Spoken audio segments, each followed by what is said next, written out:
కళా సేవకి కేంద్ర ప్రభుత్వం గుర్తించి ఈ పద్మ విభూషణ్ అవార్డు ఇవ్వటం నిజంగా చాలా ఆనందంగా సంతోషంగా ఉంది.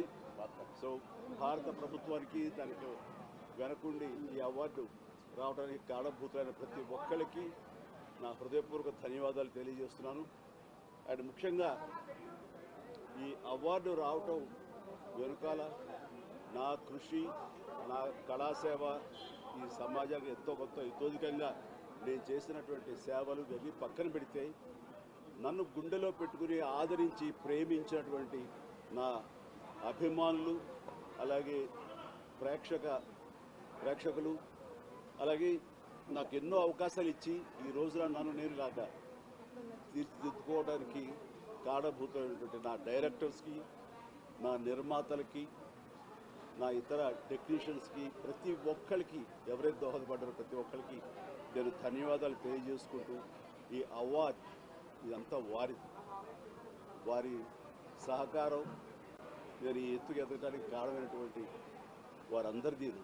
కాబట్టి ఈ సందర్భంగా మరొకసారి నా సంతోషాన్ని తెలియజేసుకుంటూ నేను ధన్యవాదాలు తెలియజేస్తున్నాను. Thank you so much.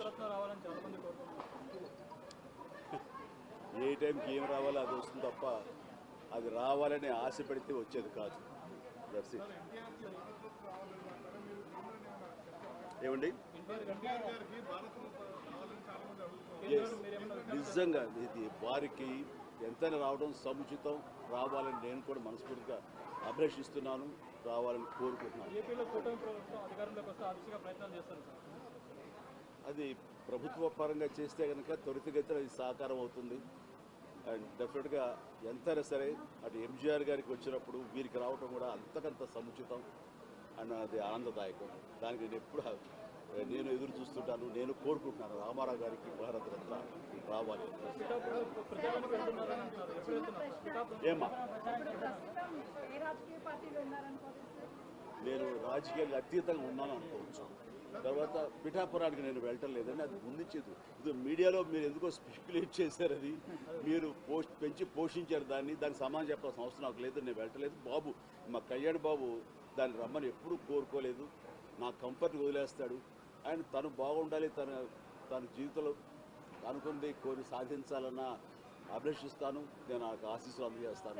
దానికి నేను తనతో పాటు నేను ఉన్నాను అని చెప్పేందుకు మొన్న ఒక వీడియో బయట ఇచ్చాను. అండ్ ఖచ్చితంగా మా తమ్ముడి యొక్క అభివృద్ధిని, మా తమ్ముడు రాజకీయంగా ఎదగటానికి ఎప్పుడు మా కుటుంబ సభ్యులుగా మేము మనస్ఫూర్తిగా మనసావాచ కోరుకుంటాం. నిజం చెప్పాలంటే చాలా చాలా ఆనందంగా ఉంది.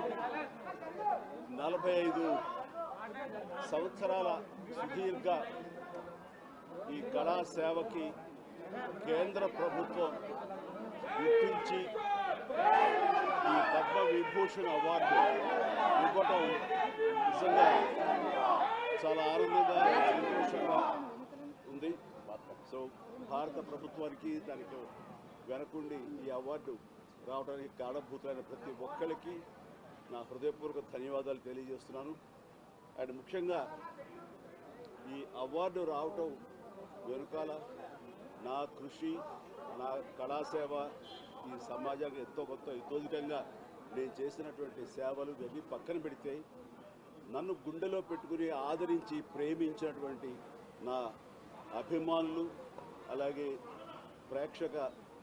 ప్రేక్షకులు, అలాగే నాకు ఎన్నో అవకాశాలు ఇచ్చి ఈ రోజున నన్ను నేను లాగా తీర్చిదిద్దుకోవడానికి కారణభూతమైనటువంటి నా డైరెక్టర్స్కి, నా నిర్మాతలకి, నా ఇతర టెక్నీషియన్స్కి, ప్రతి ఒక్కరికి ఎవరైతే దోహదపడ్డారో ప్రతి ఒక్కరికి నేను ధన్యవాదాలు తెలియజేసుకుంటూ ఈ అవార్డ్ ఇదంతా వారి సహకారం నేను ఈ ఎత్తుకు ఎదగడానికి కారణమైనటువంటి వారందరిదీ. కాబట్టి ఈ సందర్భంగా మరొకసారి నా సంతోషాన్ని తెలియజేసుకుంటూ నేను ధన్యవాదాలు తెలియజేస్తున్నాను. Thank you so much. ఏ టైంకి ఏం రావాలో అది వస్తుంది తప్ప అది రావాలని ఆశ పెడితే వచ్చేది కాదు. That's it. ఏమండి,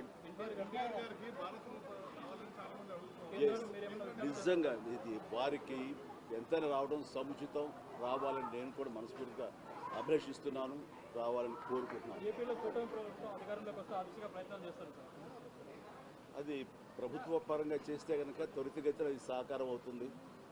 అండ్ డెఫినెట్గా ఎంతైనా సరే అటు ఎంజీఆర్ గారికి వచ్చినప్పుడు వీరికి రావడం కూడా అంతకంత సముచితం అండ్ అది ఆనందదాయకం. దానికి నేను ఎదురు చూస్తుంటాను, నేను కోరుకుంటున్నాను రామారావు గారికి భారతరత్న రావాలి. పిఠాపురం ప్రచారానికి వెళ్తున్నారని అంటున్నారు. ఎప్పుడు వెళ్తున్నారు? పిఠాపురం